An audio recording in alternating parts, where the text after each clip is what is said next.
Hi Cancer, welcome to your mid-February 2022 General Tarot Update. It's Raina here. Oops. I was mixing these cards by accident, so I guess I didn't take them all out.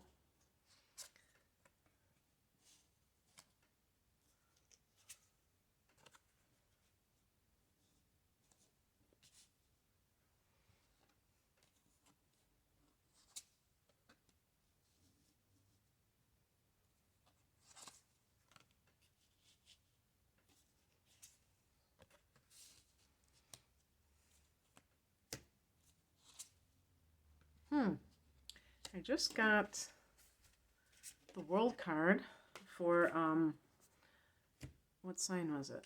Virgo. Very interesting. I've been getting it more than once. So the heart of the matter is the Nine of Cups. What a positive card.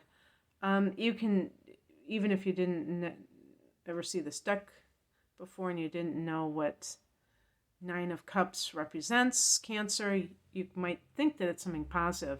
And what I like about this deck, the Light Seers Tarot deck, is that it does have different colored backgrounds and they do seem to correspond to what they represent. With gold as the background, because I see here with the Emperor, there's like that's the color or yellow of the third chakra, which has to do with power. So it's no surprise that money and things like that are connected to the third chakra, and gold is connected, as a symbolic of money. Sometimes we say green because we think of the dollar bill, but gold is also really associated with prosperity and money and power. So that's a power center. So the Nine of Cups is a card of wish fulfillment, and it does have, even though this is emotions, because it is cups, and you are one of the cups, being a water sign, it's supposed to represent emotions, but I read somewhere that it can also speak to good fortune materially. Maybe there's some connection with Jupiter. There probably is. Yeah, and I think this is supposed to be Jupiter in Pisces because, and Jupiter is in Pisces, but it's Jupiter is connected to, that sense of, money and expansion. So, yeah, I could see that as being possible. But it's just that feeling of abundance, like on the emotional level, that you have a lot of well-being, like not feeling under the weather, out of sorts emotionally, but feeling very positive and like your cup is overflowing. And it, it could be love, I guess, but it's maybe even like landing that job of your dreams or some kind of other good fortune that has come upon you. So in the past position, we have the Knight of Swords. And in this deck, you can see the bow and arrow. And he's running towards his motorcycle, which I think is supposed to be like a symbol of freedom. Kind of like being able to cover a large amount of territory, and that kind of daredevil quality that the knight, that fire energy of doing things, being on the edge, living on the edge. And so Knight of Swords can just be that sense of a person. And yeah, this could be a person who has, or you, I almost feel like it's you, Cancer, that you finally found your voice, because the Knight of Swords can also be like a lawyer. It can be something like that. So if you're involved in some kind of a legal matter, a divorce or an inheritance issue, you feel like you have the upper hand. You feel like you're, going to profit from this situation in some way. I just get those kinds of vibes. And here was the higher message, which is a very good money card. The King of Pentacles. And you see in this deck, they have the man, he's smiling. And it's almost like a very chill kind of a vibe, with he's got the money, but unlike the Four of Pentacles, where there's that sense of like, I'm clinging onto this man, he's got so much that he doesn't even have to do that. It's kind of it's almost like the money's rolling towards him. And, he's just such a great attractor of it. And this can actually be, too, this sense of that maybe self-mastery. Because when I see the king, I think of self-mastery, the highest level of representing that suit.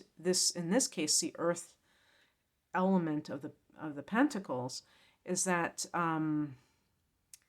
you have found a way to get there, and maybe that has been to conquer those fear-based tendencies that make you want security at any cost.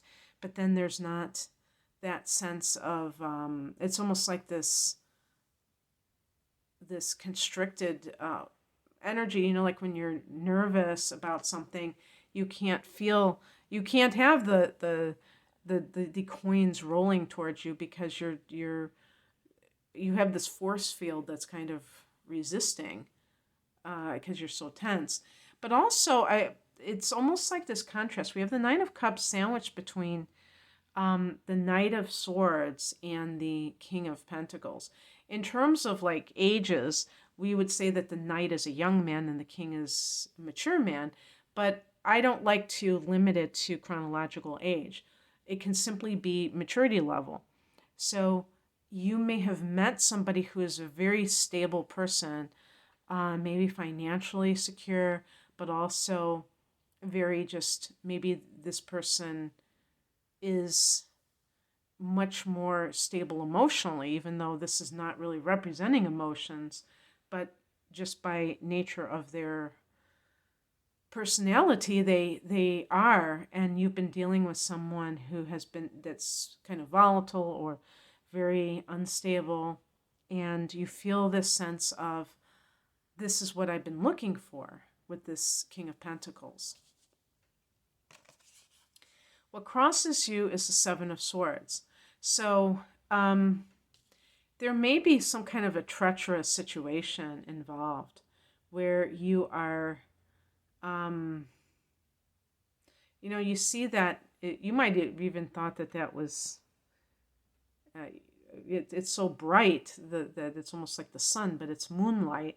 And the moon, I like the bird like in the foreground, because this deck has, swords that are challenging, and the Seven of Swords can be one of those cards. They have it as the crows, or the kind of the black birds that symbolize, negative thought patterns or negative behaviors. Like in the Seven of Swords, it can be somebody who is cheating, who is being deceptive, or even stealing. So let's say you're involved with the Knight of Swords individual, and you are in love with the King of Pentacles, and you want, or even if the King of Pentacles is you, if you have become like, I could see like the Nine of Cups, like winning the lottery, and then it's like you're afraid that this person's going to steal your money, that kind of thing. And I'm, when I say the Nine of Cups, just some kind of good fortune that has fallen upon you or come upon you that makes you like the King of Pentacles. It gives you that windfall, that financial abundance, and you don't want that person to steal it from you. Well, the Seven of Swords, you have to watch your back with that individual. You can't necessarily trust that person, but you also have to find a way to leave that situation very cleverly, so that that person doesn't retaliate or doesn't suspect what is going on. What is coming in is the Emperor. This is really getting your house in order, getting your life in order. This can involve a judge.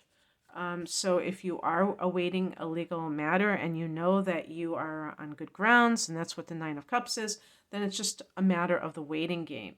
It's just a matter of being able to get what you need in the timing, when the timing is right.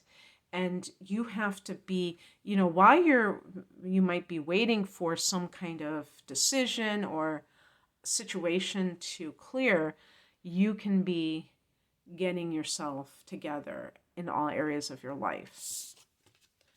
And the outcome, another major arcana card, is the Wheel, which is the Wheel of Fortune. And the woman is doing an asana. I forgot what that is called. That isn't the mountain pose, Tadasana. That's something else. I can't think of the name. Unless it's a variation of Tadasana. But it's interesting that she is doing some kind of the tree pose. I think that's a tree pose. That she is doing that on top of the wheel, because she is on top, but it's almost like saying that there's a spiritual component to it, and that is not what I typically see for the imagery of this particular card, and I think it's really good imagery. The Wheel of Fortune is connected to Jupiter, and maybe, because Jupiter rules the 9th house, and it is connected to spiritual matters, that it is stating that, the sense of alignment.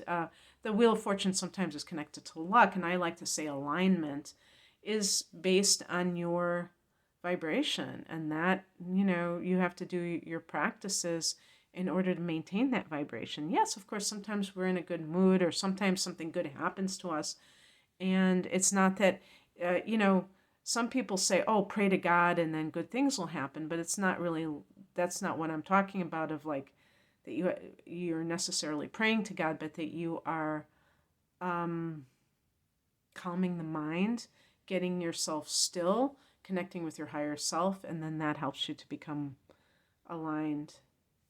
And then you feel like everything is kind of locking in place and, falling in place.